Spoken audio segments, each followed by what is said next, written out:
Hello, my name is Darcy, and today I am going to be talking about this book, Mistborn, The Final Empire by Brandon Sanderson. So this is the first book in the Mistborn trilogy, and it's set in a high fantasy world, set many a year in the future, where, you know, the sun shines red and the trees aren't green, they're kind of brown, and pretty much we've gone backwards in terms of social classes. There are the noblemen, and then there are the Scar, and the Scar are slaves. The reason for the separation in social classes is because their main ruler, known as the Lord Ruler, defeated the darkness 1,000 years ago, and the noblemen are descendants of people who remained loyal to the Lord Ruler. Also, some noblemen are allomancers. So the magical element in this story is allomancy, and allomancy is when, it sounds a little weird, but people swallow metals and then they burn the metals, and then they can use those metals to do different things. However, there are only certain things that some people can do.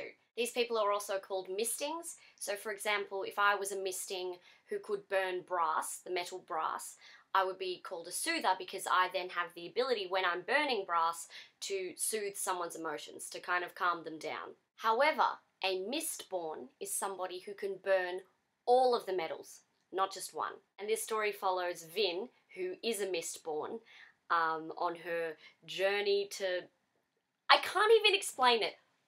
So much happens in this book. Look, all you need to know is it's political, it's high fantasy, it's fantastic, and it's brilliant. It's a brilliant book. You should read it.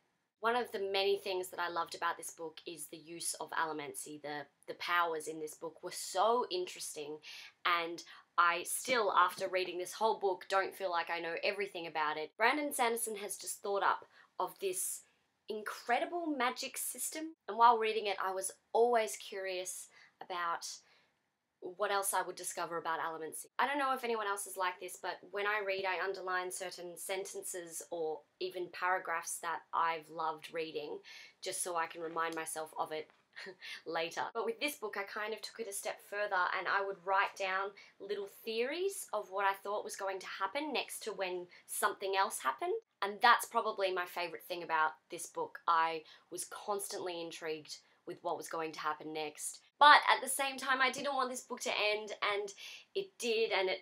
oh, such a good ending! Oh. I was on the V-line when I finished this book, and I was trying to contain my feelings. It didn't make me feel like I wanted to cry, but I just was so... I felt really passionate. I felt so passionate.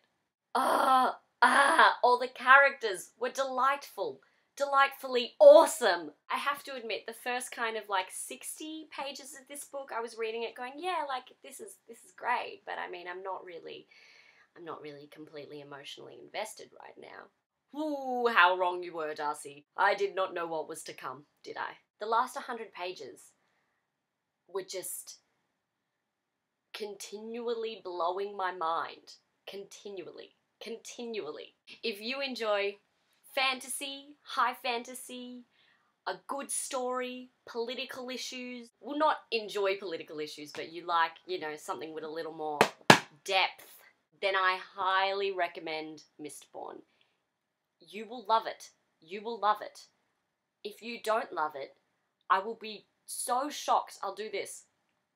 I'll pull that face if you don't like this book. It's really good. It's really good. So I want to talk about some stuff that happened in the book now. So if you have read the book, keep watching. If you haven't read the book and don't think fantasy just isn't your thing, because you're one of those weird people that only likes naturalistic... I shouldn't say that. You're not weird. You're just not like me. Anyway, let's talk about the book. Okay, I didn't know whether to trust Elend or not halfway through the book. I was so worried that Vin had told him too much information. I was so worried. Can we just think for a second what would have happened if Elend were on the wrong side? Shit would have gone down. But alas, their romance was beautiful. It was so beautiful. It was so lovely. It made me feel like a 16-year-old girl again. And it was so lovely. And Elend was such a sweetheart. Speaking of Elend, that scene when he was about to be assassinated, I had to pace myself with how fast I was reading because my adrenaline was just skyrocketing through the roof. Personally, I think that whole scene was the perfect mix of romance and revenge and action and magic. I loved the whole thing. Okay, Kelsia's death. Oh, it was heartbreakingly beautifully awful. I have to say, Kelsia was definitely my favourite character, and he's so smart and he's so brave and so impulsive, but in a good way. In my mind, Kelsia perfectly represents Gryffindor. This is how my brain works. Everything in my brain goes back to Harry Potter. Loved that whole sequence. He is so smart. It is amazing. He's so smart. I was also completely shocked. I did not see it coming that the Lord Ruler wasn't the person who was writing the logbook. And I felt completely naive and ignorant. I had no idea, and I thought that plot twist was delicious. Also, fucking Yelland. Like, seriously? Seriously? When we found out what he'd gone and done, I was so angry at him, but at the same time, I knew that there would be a consequence for the stunt that Kelsia pulled before that to make him do that. Like I said before, I loved all of the characters. I love them all. I love them all. And you know what? I did have trouble trusting him at the start, but now Sazed, is that how I say his name? Sazed, he's one of my favourite characters. Some stuff that he said was just beautiful, beautiful. Like this. Our belief is often strongest when it should be weakest. That is the nature of hope. I loved Breeze. I loved Ham. I loved everyone in the whole crew. I just loved so much. And Marsh? Can we talk about Marsh? Marsh is a hero as well. They're all heroes. At the start, I found it difficult to warm to Vin, but I reckon around there, like that far into the book, that's when I started to really like Vin, and she has just gone through so much, and I just love how tough she is and how thick-skinned she is, yet she's still vulnerable. Oh, she's a good, strong female character. I feel like if I had a choice, if only I had a choice between what misting I would be. Obviously I want to be Mistborn, but I feel like if I had to choose, I'd want to be a Tin Eye.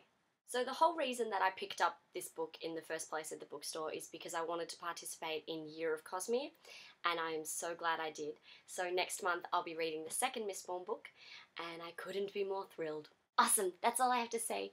I loved it so much. I'm so glad I read it. I'm so glad I read it. Okay, bye!